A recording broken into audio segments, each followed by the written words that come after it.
All right, let's talk more about former President Jacob Zuma's declaration that he will not back the ANC during next year's election and the potential impact this could have on the organization's performance in the general polls. Bring in political analyst Dr. Levy Ndou. A very good evening to you, Doctor. Good to have your time.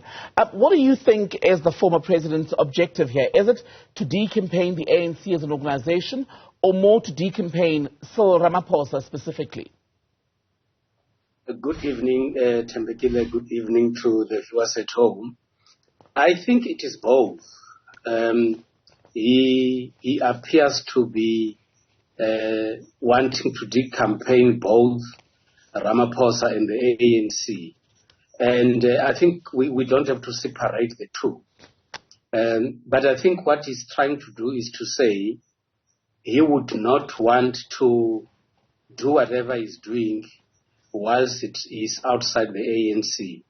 His objective is to work within the structures of the ANC, not necessarily to build, but actually to destroy the ANC. He is actually saying, in my view, that he is available to continue being a member of the ANC, but defying the constitution of the ANC. And in my view, that talks to what the ANC has to do after he has actually done so. But his conduct overall is of a person who has taken a decision not to be part of the ANC anymore.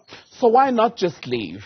Why not just divorce an organization that he feels is no longer what it used to be, even though some say that it in fact went through its worst period when he was its leader, and even now, yes, it's not getting a full 5-star rating, but he has been linked to much of the problem. So why not just leave the ANC and invest in this new political vehicle that he thinks, to paraphrase, is able to deliver on the commitments or the broken promises that were made to the black majority in this country? Former President Jacob Zuma might have looked at other members who have left the ANC either by resignation or by expulsion, and look at how they've actually performed outside the ANC. And most of them have actually not done well. And very recently, two of his most trusted comrades, Kalni House and Ace Magashule, have gone out to form their own political parties, which have not been able to hit the ground very successfully. He might have thought that if he goes outside the ANC, he might also be following on their footsteps and not make it. So the strategy, in my view now, is to stay within the party, but constantly defy the party and try to put the party at a stage where they have to act based on their rules or their constitution. So I think what he's trying to do is to checkmate the ANC and see what they will do. And you and I know that when it comes to the ANC and Jacob Zuma, the ANC has constantly been treating former President Zuma differently from other leaders, and they might also be very reluctant to take a harsh decision, and that works to his advantage. Why do you think there would be such a reluctance? Why don't they have the guts, so to speak, to act? Because if this happens, where do you draw the line? Do you allow other former or present members of the NEC to then say, well, I still want to be a member of the ANC, but I'm going to campaign, I don't know, for the IFP, the DA, Freedom Front Plus, without consequence? There could be factors that former President Zuma is aware of. Those factors are the following. Firstly, the ANC is a party that has a history of following processes. And if even though someone might have done something that will require a spot-on expulsion, the ANC might try negotiate with such people, formulate disciplinary processes, which must present reports, and that process takes time. And because former President Zuma will be there and moving towards the elections, it puts him in a much better situation.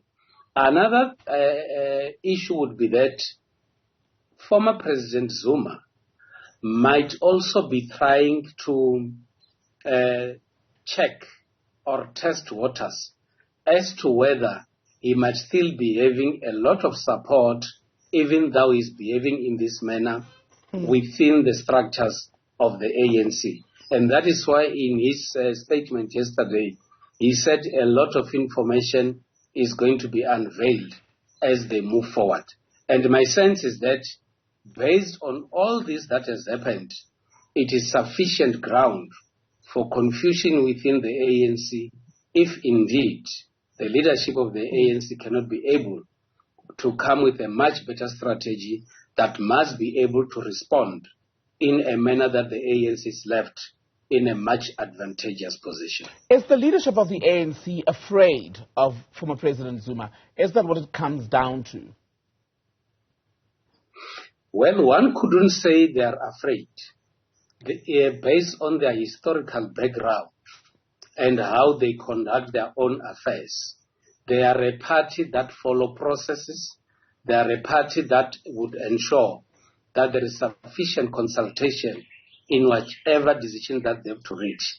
You will recall the processes that they followed up to the expulsion of Mr. Julius Malema, the processes that they followed up to the expulsion of Ace Magashule.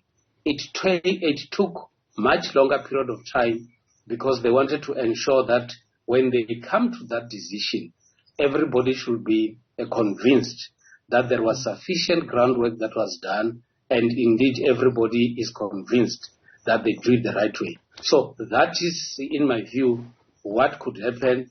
And if you have got a destructive individual who is aware that when you defy your political party, they are actually going to take time like they do in the ANC. Right.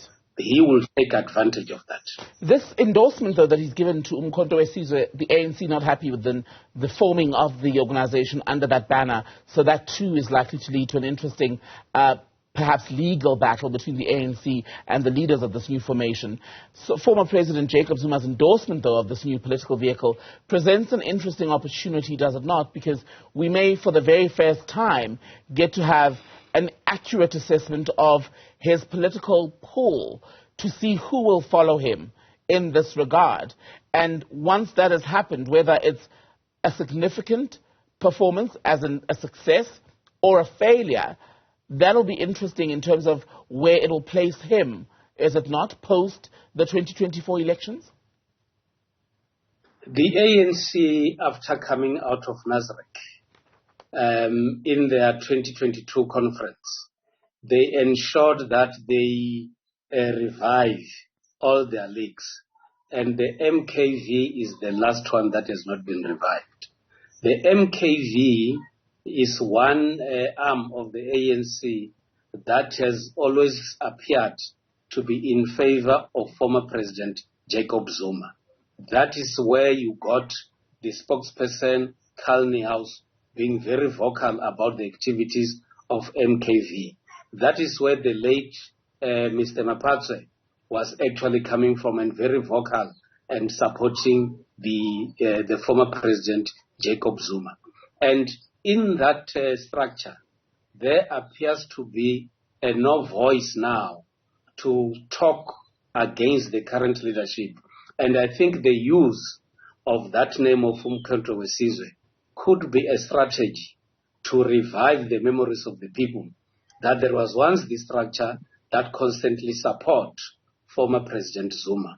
What we need to wait and see would be the response from the structure of the MKV, whether indeed they are in support of what former President Zuma is doing or not. And my sense is that if they are in the true senses, or if they still align to the African National Congress, I don't expect them to be in support of what former President Jacob Zuma is doing.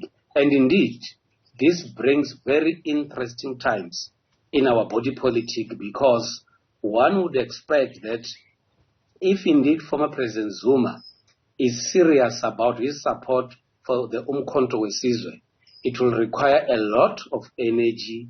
It will require a lot of financial resources to go out and ensure that everybody in South Africa is aware of this formation and indeed vote for that formation. But if it does not happen, it will be a very, very sad moment for former President Jacob Zuma. My expectation also will be that the ANC should have known that other political parties are going to be formed and other members of the ANC might still leave the party, so they should be prepared for such to happen and indeed have a much better approach to deal with this kind of happenings.